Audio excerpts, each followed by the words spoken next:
Hey guys, this is Sean from HZad Education, and today I have a wonderful surprise for you. I'm here with Teacher Grace. Hi. Teacher Grace is one of our senior teachers here at HZad Education. She is an expert in English, CELPIP, and IELTS, and her student results speak for themselves.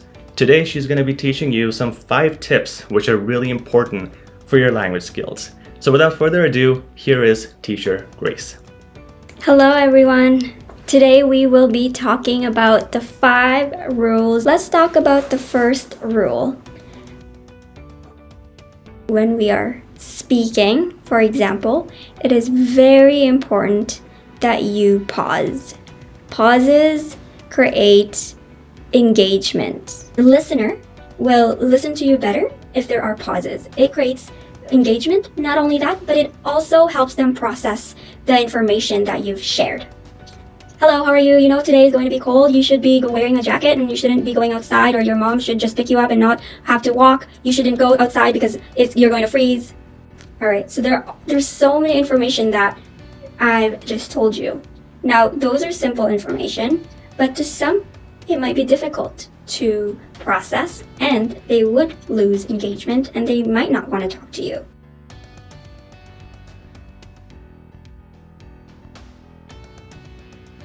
Hi there! How are you today? Today is going to be very cold, so I would highly suggest that you wear a thicker jacket or maybe get your mom to pick you up so you won't freeze outside. What do you think? Right? There are pauses in every advice that I had given. The second rule is rule 1, 2, 3. Introduction, explain, and conclude. When you go and have a conversation with someone, you're not going to just go there and say, "Oh, I like your perfume." It's still very important that you have an introduction. That introduction could either be, "Hello, how are you?" Or if it's someone that you don't know, then you go towards them and then you greet yourself, "Hello, how are you? My name is Grace." Right? So after you introduce yourself, you explain, right? "Hello, how are you? My name is Grace. I'm here to tell you that you will not be working today as I will be taking your shift. I heard that you are sick, so that means you don't need to worry about going to work, and I hope you feel better," right? So I had given the introduction there. I had given the explanation of what information I'm trying to share to this person, and I concluded it with, "I hope you feel better," right?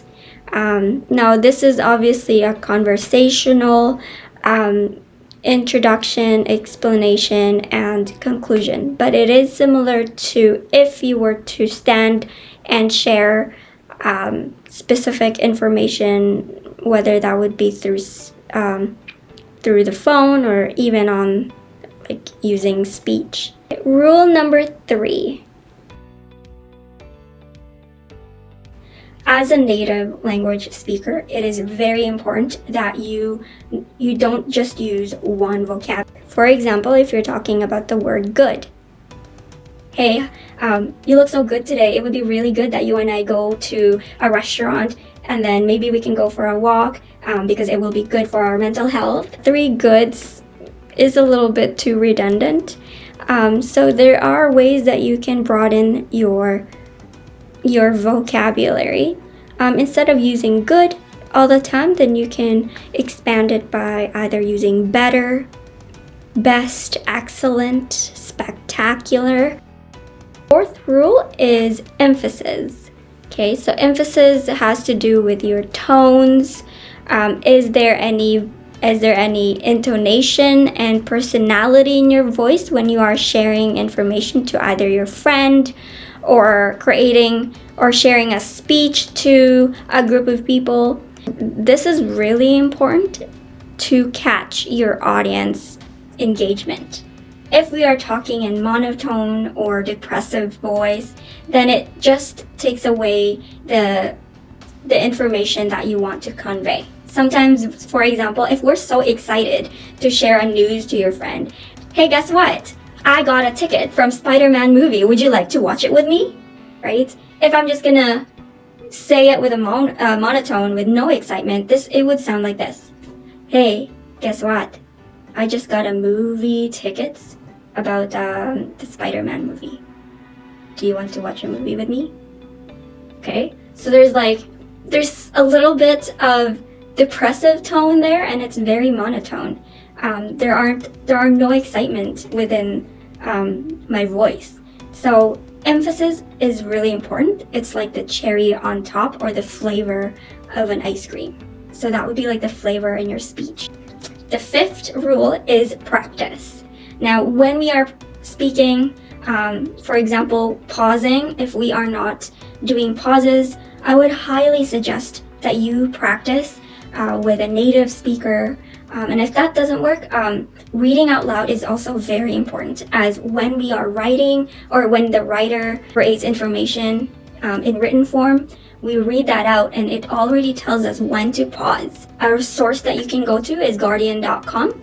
They have a lot of different articles that you can read, and they're free. You don't need to pay for them. And they have a lot of broad vocabulary, from medical to professional, even just a simple vocabulary. They all have it there. Reading is also very helpful, and it also gives you opportunity to read faster, right? This gives you understanding of what you're reading. All these 5 tips are very important. Now, when it comes to writing and speaking, if you want to broaden even more with a coach, I would highly suggest that you call us. We have coaches and tutors in HZad education that you can contact, and we will provide you with all those information. So if you need a coach and if you need teachers to help you, we would gladly help you out. When it comes to writing, you cannot just do those things on your own. You have all these things together, all of these skills, your speaking, writing, reading, listening, they all come together, and that's including vocabulary and grammar as well. So if that is something that you want to expand and really grow, I would highly suggest contacting us. Our information is just down below. And yeah, that is it. Please like, subscribe, and hit the notification bell button so you can receive more information about HZad education and more content from us. All right, have a great day.